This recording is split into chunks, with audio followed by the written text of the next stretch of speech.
उफ हाय अफसोस, आज हम उस ज़माने में जी रहे हैं जहां शरीयत की हद्दों को पामाल किया जा रहा है।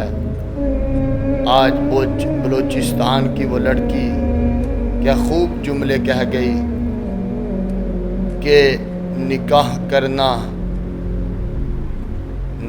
करने वाली को कत्ल किया जाता है, ज़ना करने वाले की खबर नहीं। मोहब्बत मेरी जुर्म थी और निकाह सज़ा बनी। मोहब्बत मेरी जुर्म थी और निकाह सज़ा बनी। जहालत जिंदा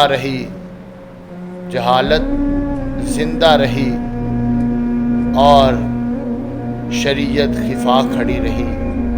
ऐसा ज़माना आ गया है।